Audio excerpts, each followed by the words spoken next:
I am very proud to be Yupik, and I feel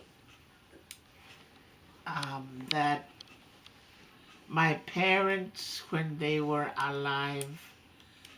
have taught me um, about my own culture, and that is why I am very proud of it. And in my culture, I have learned all the things I need to learn from my parents to continue um, what we do in our Yupi culture, our food,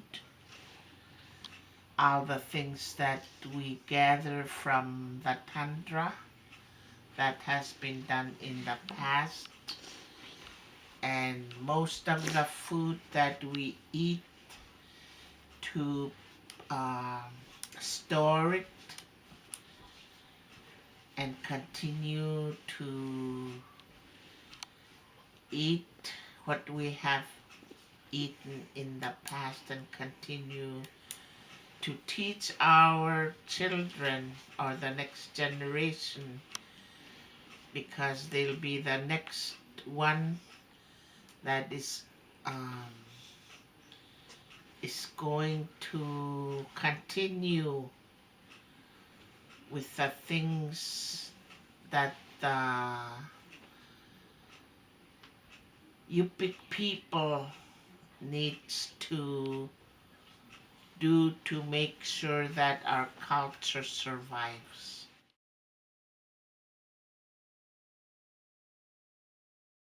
It means that you were born Yupik, and that is your own culture.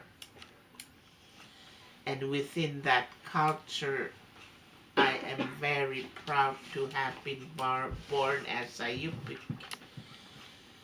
and have learned to speak my language and be able to read and write it and understand it. And I have learned ways of my own Yupi culture, and I have learned uh, to do the things that in my culture have done in the past to keep it alive, like gathering things out of the tundra, try to provide things my household needs, like um,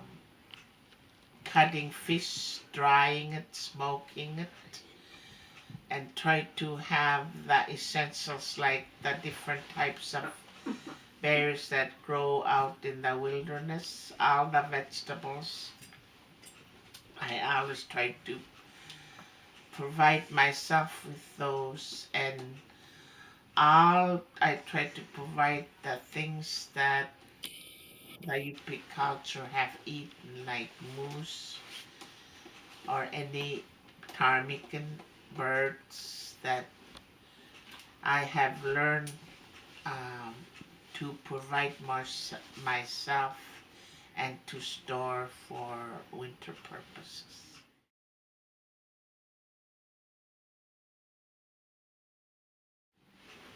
I don't think I did a lot, but at that time when I was small,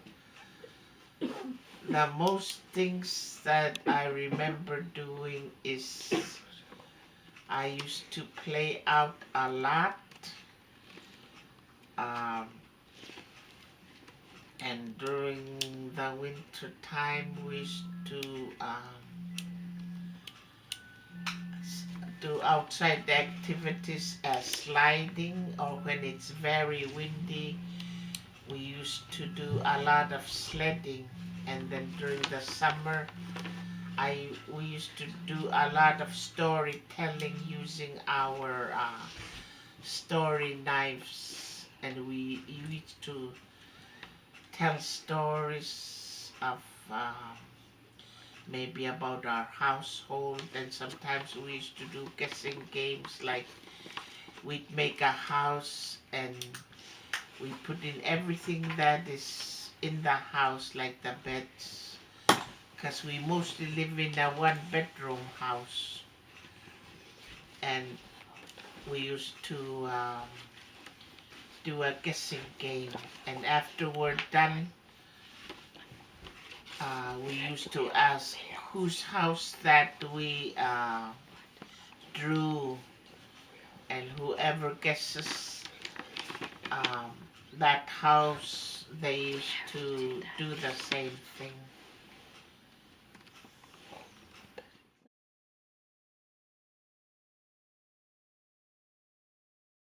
I think the Yupik language is slowly dying in your generation, because I see now that a lot of students, um, like my third generation, is not speaking a lot of Yupik. And I feel sad about it, because it's it should be used in the home, but a lot of the parents are not talking to their children in Yupik. Therefore, it is slowly dying. In my generation, um, when I was born and raised, I was always spoken to in Yupik, uh, especially in the home, but I was spoken to in English in the school. And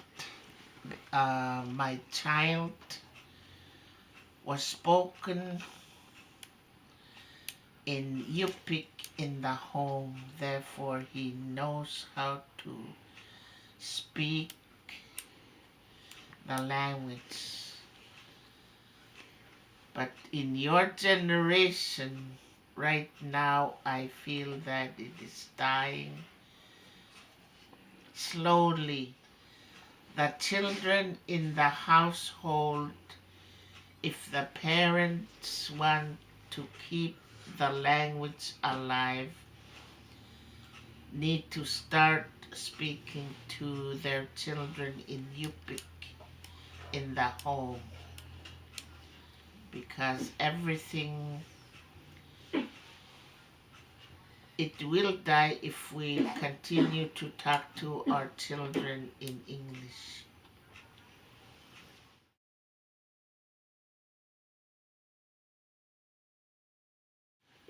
I have no idea why they had Yupik dances a long time ago, because in my generation there were no Yupik dancers. But I have heard that before my generation, um, in the Kazakhs, after they gather everything that, like the food that they eat during the summer, all the things that we gather are put away, or the things that are hunted that we usually store in winter. Um, I used to hear that a lot of the people used to gather in Kazakhs,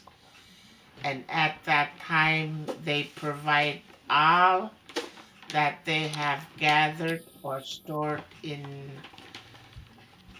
um, stored for their food for the winter. They gave some for the feast that happens in the Kazakhs. And at that time, I think they used to do Yupik dances um, to thank the Supreme Being for all the things that they were provided with during the summer.